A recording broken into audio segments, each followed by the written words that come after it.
Very pleased to welcome back to the Clearwater Tweeting Solutions broadcast studio. He is the one and only G Ranna. G, I have made you preview a bunch of WWE stuff with us in the past, so I thought, you know what? We have a very good AEW card coming up. Let's have G talk about something he actually enjoys for a moment here, as we got you on for some AEW. How are you today, sir? I'm all right, man. Yeah, it's dare I say it's a welcoming change.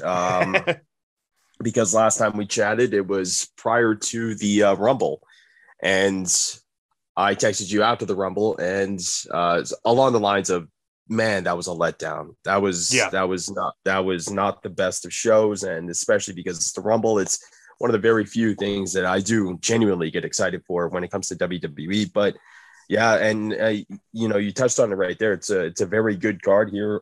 Excuse me, on Revolution, man. This is a stacked card, if anything. Yeah. This is just, and if there's one thing that I absolutely love about AEW, continue on with just the 4 pay-per-views. Yeah, completely agree. Completely. Sorry, go ahead. No, I was just gonna say, like, this format of 4 pay-per-views, it gets you excited. It doesn't, like, you don't get lost in the shuffle, like you do with WWE a lot of the times. And I mean, last time they had a pay-per-view was Full Gear, and I was super amped about that. So yep. It's like every time that they do one of their 4 pay-per-views, I still get excited. And it's like every time they stack the card even more and even more and even more. And it genuinely just gets better. Yeah. Well, and you can then make your TV be more important when you have big things on television too, right? Oh, yeah. You can do a Beach Blast or from Cleveland. And you can do like all these other specialty shows actually on television, and it makes the TV more, to steal a phrase from a current wrestler, more must see, Sure. Yeah. So before we get into this, AEW now or I guess Tony Khan more specifically owns Ring of Honor. That was a bombshell drop last night. My mind has been racing with all the different possibilities, but I want to get your take. What do you think of the new ownership for Ring of Honor? I think it makes perfect sense. It really honestly does, because if there's one of the critiques about AEW right now is they have a bloated roster. They have a whole lot of moving parts and a lot of guys and gals coming in and coming out. And if you want to use ROH as like its own separate brand, but talent is free to kind of move about between the two, I'm totally down with that. And then also with the press release came out last night as well, and Tony Khan now has he owns their library, and mm-hmm. I'm assuming with that comes all the licensing, and with that comes toys, clothing, and AEW is coming out with a video game soon. And if ROH is part of that, can you imagine like old Daniel Bryan versus new Daniel Bryan, old CM Punk versus new CM Punk? So I mean, the possibilities are endless, and it makes sense, because so prior to Kenny and the Bucks leaving ROH years ago, their prices, like the company's price was, pretty much, I think it was at like an all-time high. Mm-hmm. And I was looking at some of the stats. I think it was valued at 30 million just 2 years ago, and that had dramatically dropped off when Kenny and the Bucks left. And depending on how much Tony Khan bought it for, like, it's a bit of a bargain, because ROH hasn't been the same since those guys left. And yeah, if you want to revitalize the brands, fuck, who better to do it than Tony Khan, Right. Yeah. I have so many thoughts on it. Like, I think it's, I don't want it to be just like a strict developmental thing. But I think it'd be good for people like, like a Private Party, or like we saw all of those tag teams last night in the Battle Royal. They have a lot of very good tag teams, and they just, like you said, they have a lot of talent. So just have them be able to bounce back and forth, like 3 months in Ring of Honor, and then 3 months back on AEW. And if you have like a stretch, like Lance Archer just had a feud for the title, and now he's nowhere to be seen. Sure. And like you can now have him bounce down to Ring of Honor for a little bit, like have a core of Ring of Honor there, and then like just have some people knocking microphones all over the place. I'm just so excited. Excited. Right. But have that core there of people that you can kind of mix in with everything. I think Yeah, I love it. My number one thing, because I worry about burnout for Tony Khan because he's already doing a lot with AEW. Yeah. I would have William Regal running that show. Same here. I could.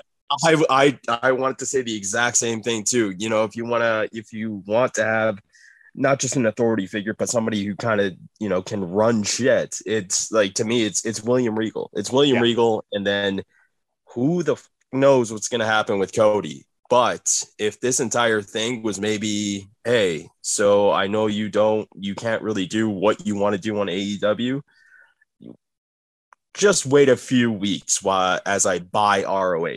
Right. And that's right. And so, like, who knows what's going to happen with Cody? But yeah, I'm with you 100% when it comes to William Regal. Man, what a negotiation tactic that is. Look, right? I know the other side can maybe give you a little bit more of what you want. What if I just buy you a company? Yeah. Like Kenny, when Kenny's contract is coming up, Tony's gonna go out and buy PWG. Like, he's just gonna get all of these things. Like, what? Young Bucks, you can run Shimmer. Fine. We're just gonna buy all these companies now. Yeah. Or hey, Kenny, I heard New Japan is in the deal of they might be selling Kenny. It's all yours, buddy. Yeah. Kenny's running New Japan Strong or whatever the American thing is. Yeah. Like, it's just but no, I think it's great. I wonder, like, from a talent perspective, like for the actual performers, it's a little, there's a bit of a notch down because, like, this is now Ring of Honor. Before was a place that you could go negotiate contracts with and sure, kind of like try to up your value a little bit.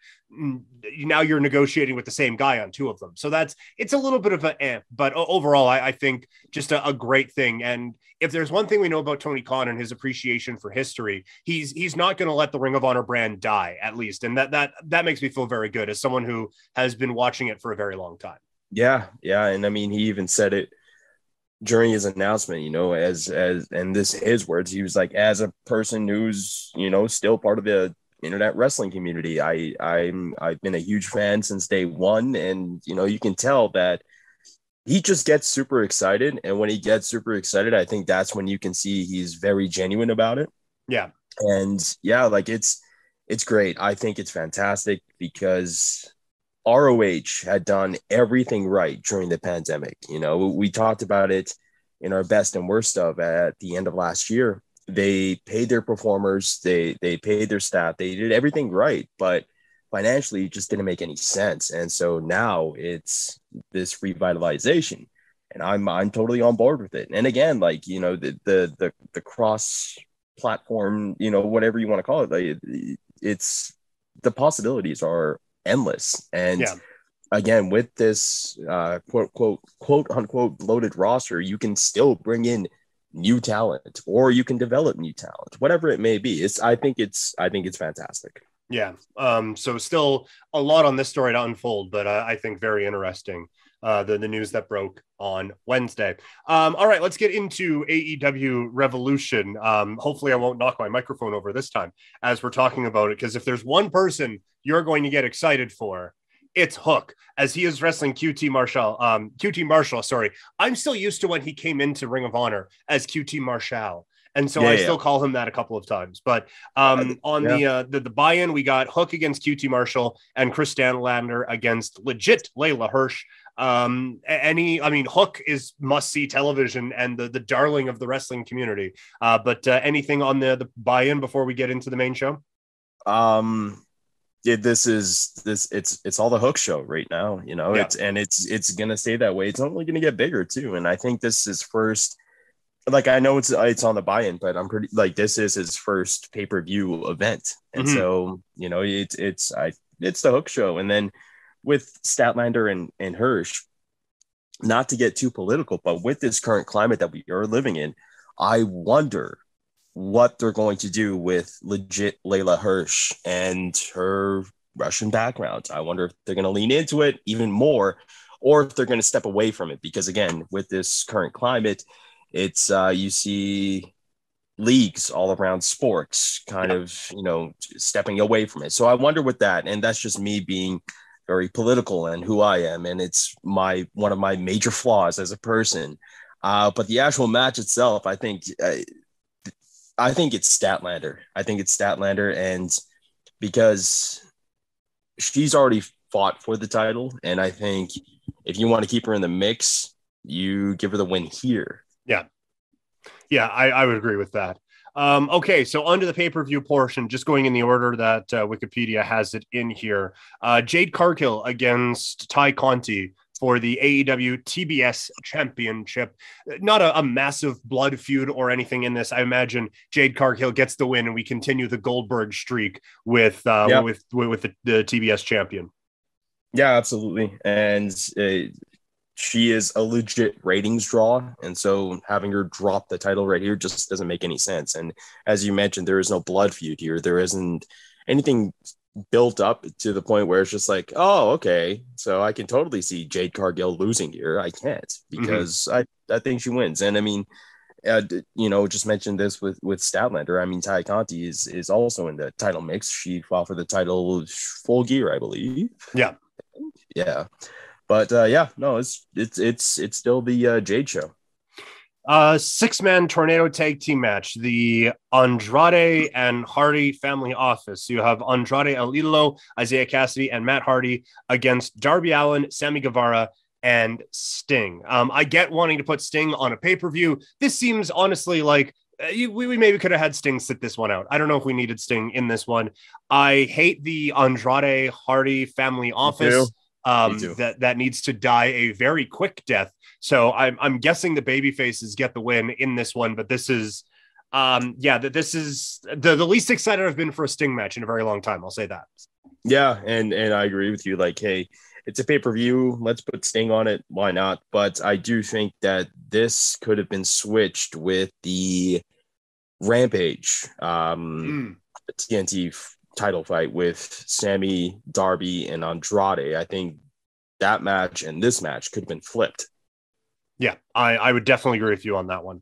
The AEW World Tag Team titles on the line. It is the Jurassic Express taking on Red Dragon, taking on the Young Bucks. First of all, how damn good is this match going to be? Oh my God. And the build up to this, specifically Red Dragon and the Young Bucks, it has been picture perfect. And the actual match itself, all three of these teams, we all know that they can go. And I figured like this is going to be 20, 25 minutes, if that. Yeah. And I think the match itself is going to be great. Now, in terms of who wins, I don't want to say that they haven't really done much with Jurassic Express, because they have, defended the title on Dynamite and Rampage, but there hasn't been something to really sink their teeth into. Right. There hasn't really been a story aside from the feud with to steal a term from your favorite wrestler, with the Ass Boys. Aside from that feud, there hasn't really been a whole lot for them. Like, the main focus has been this Red Dragon Young Bucks thing. Yeah. And I think with that, I'm leaning towards Red Dragon here. Just because with that, you can still do multiple storylines moving forward with the Young Bucks, because that has been kind of the main focal point in this match, in this trios match. We should be talking about Jurassic Express as the champions, but storyline wise, the biggest thing that jumps out is Red Dragon and Young Bucks. And if Red Dragon wins here, this could set up something moving forward with a different potential tag team, which is also slated for this card. And we'll get to that pretty soon. So, all right. Along like with this one, the way I kind of see it, I wonder if we get like Red Dragon and the Young Bucks kind of cost each other, and Jurassic Express kind of swoops in and gets the win. If you do that, you then need Jurassic Express to look very strong in the next feud that they have, because you're right, they do feel like an afterthought in this. But I wonder if you kind of like really ramp things up with Red Dragon against the Young Bucks and have the title picture be over on something else. That's probably the way I would do it. Yeah. I'd be okay with that too. Again, all three teams, big fan of all three teams, but to me, that the one that kind of jumps out is Red Dragon. But I'd be okay with all, like, no matter who wins here, I'd be okay with it.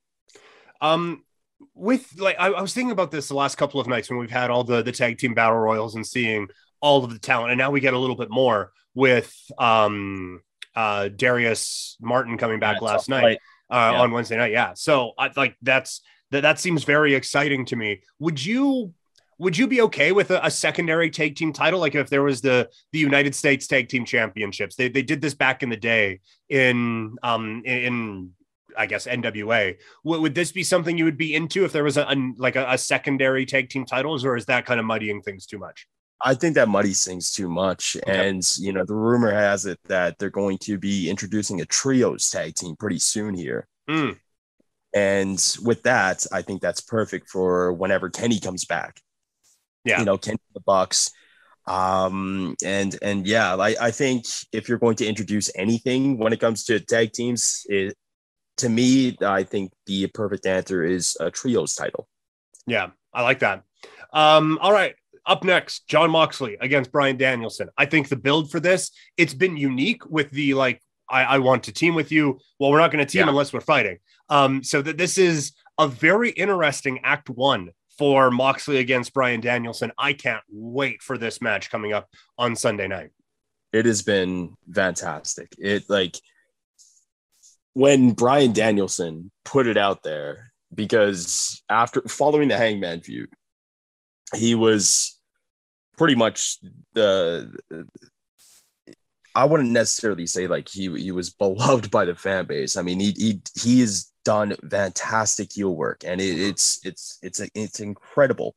But him putting it out there that, hey, Jon Moxley, we could take over things, and this is what I was referring to with the tag team title fight, is if Danielson and Moxley end up becoming a tag team, they could run a roughshod over the tag team titles. And I think the build up to this has been great. The promos have been fantastic. Oh, when Jon Moxley is white hot right now, and a lot of that is him coming back from hiatus and the pop that he got after that, and since then he has just been building and building and building. And the promos have been great. This is I can't wait for this match, and I can't wait for what they have in store afterwards. Yeah, because if this was just all a ploy of Bryan Danielson to kind of get Moxley out of the picture to a certain degree, let's just say if Danielson wins here and gives Moxley a loss, Danielson's still in the title picture. Moxley, not so much. And if that was the entire ploy all along, beautiful. Fantastic. But if he was genuine in the sense that hey, let's team up, that's to me even better. And I can't wait for what they have in store after this. But the match itself, I can't wait for it. I think Moxley takes this. Yes, I do too. I think Moxley gets the win in this one. And that sets up a tag team thing. And we've talked about how great this tag team division is. Jurassic Express against Moxley and Danielson would be great. Those guys against FTR would be art. And again, those guys versus Red Dragon, Danielson versus Kyle O'Reilly, that Danielson and Bobby Fish. I know they did a singles thing early in Danielson's tenure in AEW, but I'd love to see Danielson and Kyle O'Reilly go at it. Yeah, it's funny. All these dream matches that we thought of when it was hey, maybe Danielson and Punk can team up. They're right there for Moxley now too. Yeah. Up next, Jericho against Eddie Kingston. That promo battle they had a couple of weeks ago was phenomenal. Eddie Kingston, dude could read a phone book and I'd be into it. I was not a big Eddie Kingston guy coming into this. I thought he was just kind of, okay, well, he's one of those guys where me and the indie fans don't necessarily mesh, but having watched him on this stage now for about a year, the dude has been untouchable. He is so good. I hope he gets the win here over Jericho on Sunday. I really do. I think this would be a great kind of launching point for him. Oh yeah. And I every time that I see Eddie Kingston now, I go back to our best and worst of show at the end of last year, and I kill myself that I didn't put Eddie Kingston as best promo in wrestling. I think I put CM Punk in there, but Eddie Kingston is quite possibly the best promo in wrestling. Everything that he says, you can tell there's some realism involved, and he's taking that from past life experiences, past wrestling experiences, whatever it may be. But as you mentioned, you can read a phone book and you'd be enthralled by it because he is that damn good. And when it comes to the actual wrestling part, he is still very good. But every time that he's been on that stage, you know, Jericho mentioned it. He's lost. He's lost to Danielson. He's lost to Punk. You know, the win-loss record is not so great when it comes to Eddie Kingston. But I think this is a match that I think he needs to win. And more so just because, you know, I just mentioned it, he hasn't had the best of winning streaks. And every time we talk about Eddie Kingston, we always talk about his promo, but we don't talk about the success factor involved. He can sell out an entire arena by just talking, but in terms of the actual wrestling part, it hasn't been that great. And I think he needs to win here. And just mentioned the trios, potential trios title. If Santana and Ortiz come out to help him, bam, you got another trio right there. Yeah, man, that's my one issue with everything that's gone on is that Santana and Ortiz have kind of been pushed to the background after I thought like Santana. I thought they were going to be pushed, man. I thought they were going to be pushed to the moon. I thought they were going to be part of this entire trios tag team title match. But yeah, like they've shown that, you know, they are that damn good in the qualifying little rumbles that they had. But yeah, like they didn't end up winning. And I honestly thought they were going to strap the rocket on them, but I did too. And like Santana's going to be a world champion someday. That dude is unbelievably Oh my God. good.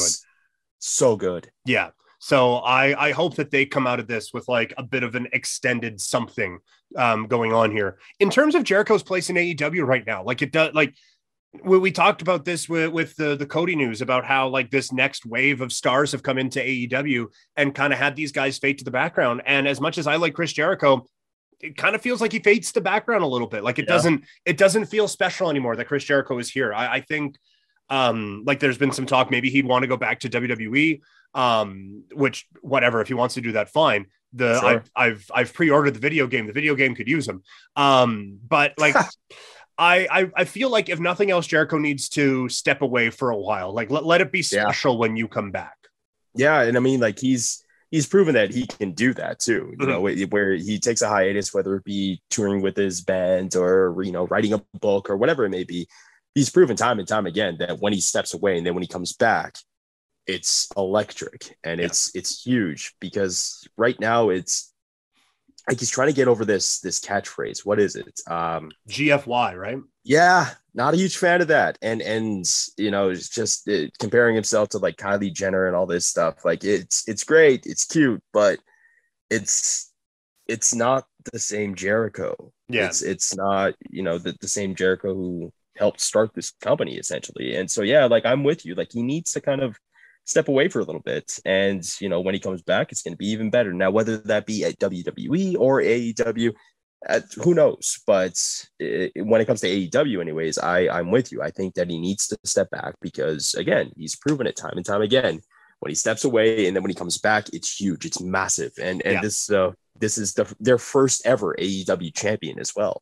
Yes. Yeah, that's right. And so if it were me and if he is staying in AEW, I would have him kind of like he gets beaten down and has to leave for a little bit. And Santana kind of takes the reins of the Inner Circle for a bit. And then when Jericho comes back, you have kind of this like death feud for the leader of the Inner Circle. And that's Santana's kind of rocketing into the main event picture. That's how I would see it anyway. Yeah, I'd be down with that. And my only thing though about that though is what do you do with Jake Hager? Because Hager has kind of been with Jericho, like he's been Jericho's almost right-hand man. Yeah. And when the Inner Circle kind of imploded, you saw Sammy Guevara basically just walk away, and Hager was still there with Jericho. And so I wonder what they're going to do with Hager then. But, yeah. No, that's a good point. Let him go fight in MMA for a little bit. He's getting ready for a fight anyway. So yeah. I think it'd be a good, like they kind of part for a bit. Up next, this is the Face of the Revolution ladder match for a future AEW TNT Championship match, which admittedly having it be for the TNT Championship is a little underwhelming instead of it being I'm with you. the main title, but still it's going to be a big one. We have a couple candidates for the Big E, Big Meaty Men Smack and Meat, we have Keith Lee, Powerhouse Hobbs, and Wardlow in this. We also have Orange Cassidy and Ricky Starks, and then either Christian Cage or Ethan Page. I will be perfectly honest with you. Anyone wins this and I'm okay. Like of the 7 superstars that were mentioned, 7 for 7. I have no issues with anyone in this match winning this bout. I think the only one that I would kind of be like, I'm iffy about this is Ricky Starks, because he already has the FTW title. Mm-hmm. They haven't really done anything with the FTW title either. Like, I would think that when they started Rampage, all right, this is kind of like the TNT title and the FTW title show. Yeah. And they haven't done anything with the FTW title. So I'd be a little iffy if Ricky Starks wins this. But I will say, you mentioned it right there, big meaty men slapping meat. And you have a lot of guys that can take a whole lot of punishment in Orange Cassidy, Ricky Starks. But I would say, get Christian Cage, get Ethan Page out of there, bring back Marco Stunt, and then you can have basically lawn darts, but with wrestling. Yeah, that would be a lot of fun. I think you can do that with Ricky Starks a little bit. You can. Yeah. Like we haven't seen this many big dudes in a ladder match like this before, and it's, athletic big guys, right? Like Keith Lee in a ladder match is going to be a blast. Same thing with Wardlow. Same thing with Powerhouse Hobbs. To me, it's probably Keith Lee who gets the win. I think you have brought him in. Let's give him a big thing here. If I don't think it's the time for Wardlow, and like with Powerhouse Hobbs, I think he should be on this level, but we just, like you said, with Ricky Starks, we just haven't done enough with him yet.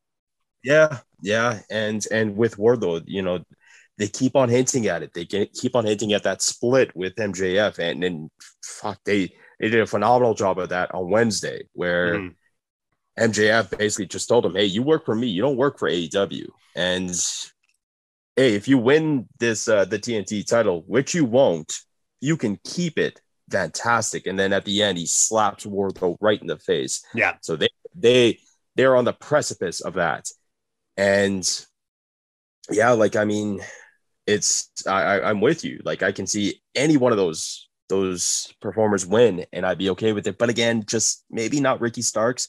But I'm with you on this. I think this is Keith Lee's match to lose, because he's a huge name. He's a huge performer. The guy can still go. And yeah, I think Keith Lee wins this. Or you can have a special entrant and that be Cesaro, Cesaro. And then you can have that visual of him grabbing the brass ring, which would be amazing. Oh, that would be so good. My want still for Cesaro, and I put it out, speaking of the video game, I put it in every video game that I play. It's Cesaro, Jesus. I'm mixing up the names now. Claudio Castagnoli and Chris Hero getting back together and putting the Kings of Wrestling back. We got Ring of Honor again. Let's do it. But yeah, Cesaro grabbing the brass ring would be pretty spot on. Up next, it is the AEW Women's Championship as Dr. Britt Baker, DMD, takes on Thunder Rosa. I will admit, I thought this build would be a little bit better than it has been. Like it's been building and building and building, but we just haven't had that crescendo yet that I think this one needed to remind everyone that these two had the match of the year and it was a bloody battle. And I admittedly, I didn't see the countdown show, so maybe they did a better job on that, but I thought on television that the build for this kind of needed to be just a touch more emphatic than it was. The build to this has been a bit weird because they had a tag team match on Dynamite, and I'm in the mentality of the challenger and the title holder should not touch until the pay-per-view, because it builds more intrigue. It just adds more to this feud, which again was the feud of the year last year. And then you have Thunder Rosa winning, and wrestling history will tell you she's not winning here. But maybe they're playing the long game here. Maybe they have Britt Baker winning here and her saying, yeah, we are 1-1 because her lights out match technically did not count. And they're building up even more to All Out and adding layers to this feud. But here I can see Britt Baker winning. Yeah, I'm with you. I didn't like I didn't mind, like, if you're gonna do the tag match thing, just have it be like a quick, like a hot tag. Thunder Rosa comes in, boom, boom, boom, boom, boom. But they had like most of the match together. And I I didn't like that. I'm with you. Where I'm not with you. I think Thunder Rosa gets the win here. I think that while the build has been a bit underwhelming, I do think that she does get the win in this, and then the feud can continue on from there. But I think that we've kind of, I don't want to say reached our peak with Britt, because like she's a phenomenal performer. I was just going to ask you. So do you feel like currently her title reign has been a bit underwhelming? Maybe a little bit. I don't know. Like she's like, she's clearly the best, right? Like that to me. Absolutely. And so, but maybe a little bit, like nothing really major stands out from it, I guess. So yeah, maybe a little bit, but I feel like with Thunder Rosa, you kind of freshen things up. You allow some more heel challengers to feel like they have an opportunity right now, because you have a heel champion, both with the TBS and with the main title. So it's like, if you're a heel on the women's side right now, there's just nothing for you to do. So I think you get Thunder Rosa to get a win here and maybe just freshen things up a little bit. Britt's always going to be relevant. But I think you kind of need to freshen up the title picture for the women's side right now. Yeah, and I would be like totally okay if Thunder Rosa wins here. I think she's absolutely like top 3 women's wrestlers on the face of the planet, Thunder Rosa. Yeah, and it's hilarious because she was originally supposed to be a coach at the WWE Performance Center, and like look at her now, and yeah, like I would be totally okay if Rosa wins here. And again, you can add more layers to this feud, and maybe they run it back at All In or Double or Nothing. Mm-hmm. Up next, it is the dog collar match, CM Punk against MJF. It gets taken to another level on Dynamite on Wednesday. A controversial last couple of weeks for this feud, as MJF with a very like heartfelt, very real promo, and it's a little bit more difficult to hate this guy after he says all of that, and then they come right back on Wednesday and turn him around. He steals some references from a Punk promo back in Ring of Honor. He steals some references from Hollywood. There's a lot here with this MJF CM Punk feud. I don't mind how they handled the last couple of weeks. It's different, and if nothing else, we don't get a lot of villain origin stories in professional wrestling, and that's basically what we got here with MJF. How do you think the last couple of weeks have been handled with this feud, and where do you think this match is going? I think it's been beautiful. I think it has been absolutely beautiful. And I can see why people find it controversial, because especially Wednesday, where MJF says, "I'm a snake, you can never trust me." But then the week prior, he's crying on camera. He's talking about, the terrible stories that he had to go through in high school and whatnot. And CM Punk was always there. And you mentioned it. CM Punk is basically, and even CM Punk mentioned it. Hey, am I the Frankenstein and he's my monster? Essentially, because CM Punk created the monster, and it's fitting that it is a dog collar match, because like visually they are linked together, and the storyline has told us they will always be linked together. And it has been, again, beautiful, because you have MJF being human for once, but then showing his true colors on Wednesday. And this is probably second or third match that I'm looking forward to the most. And I think it's been great. Promo work has been, it's two of the best. Mm-hmm. And I cannot wait for this. Yeah. And I think CM Punk wins this.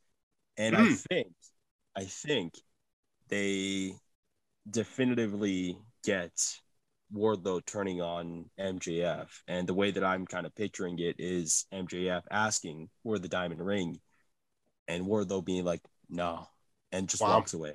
Yeah. It's just the way I would do it, but nice. And then I wonder what like the big blow off, maybe this is the big blow off to the feud then, and then you spin those two off that way.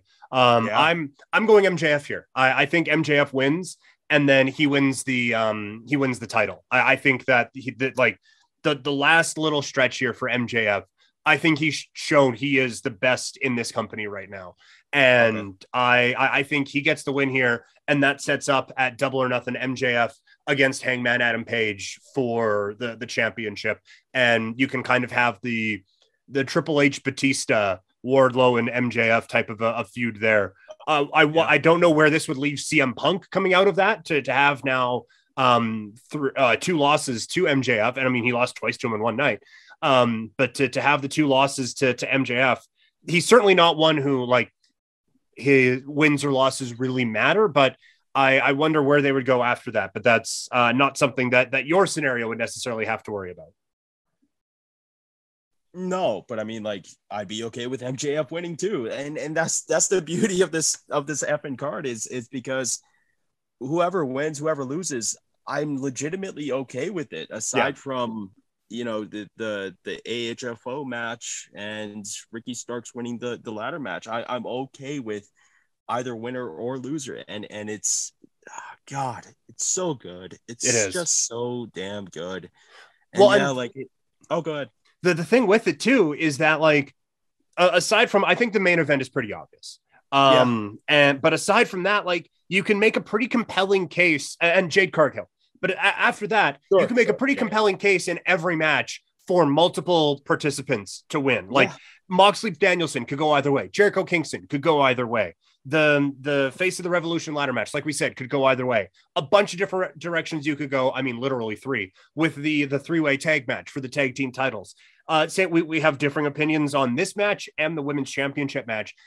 There are very few. Oh, well, this is obviously what's going to happen going into this pay-per-view. And like, I'm excited for Sunday. I'm already excited for the Wednesday after. Like that's where I am at to see, like, I'm already excited to see where they go after this pay-per-view. And I'm excited for the pay-per-view. Like I can't remember a time feeling like this with a wrestling promotion. I honestly can't. No. And the closest that I've been to this, and I talk about it all the time where I'm on the show, is when I discovered New Japan, and that was kind of at the heyday of Kenny and the Bucks, or Kenny's rise anyways to the IWGP Championship. And like that was the closest thing that I felt, and now it's even better, and it's so good. It's just all so good. I get super amped about it. And also, you mentioned, you're getting excited for Dynamite on Wednesday. I'm getting excited for BTE on Monday, man. I wonder what kind of crazy shit they're gonna pull off there. But going back to the card, I can see CM Punk winning here. I can also see MJF winning here. In terms of what's next, if MJF wins for CM Punk, fuck it, get him to join Jon Moxley and Bryan Danielson. Oh, that'd be good. Man, like you got all the Ring of Honor stuff now. Like just have like Moxley wasn't an ROH guy, but have like Punk and Danielson and just call them Honor Club. The possibilities with Punk are endless, and that's why it's so exciting that he's there.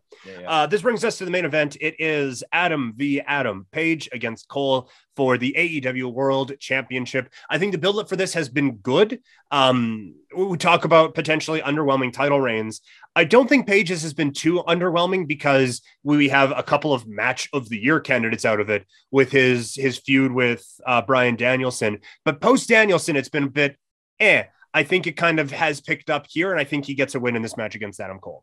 Same. I wouldn't necessarily call it underwhelming. I mean, him versus the Murder Hawk was just violent, and it was brutal, and it was beautiful at the same time. I think that match definitely solidified that Hangman Page is, when we talk about the best wrestlers in the world, Hangman Page needs to be on that. Like, he needs to be in that conversation. He's definitively top 4, top 5.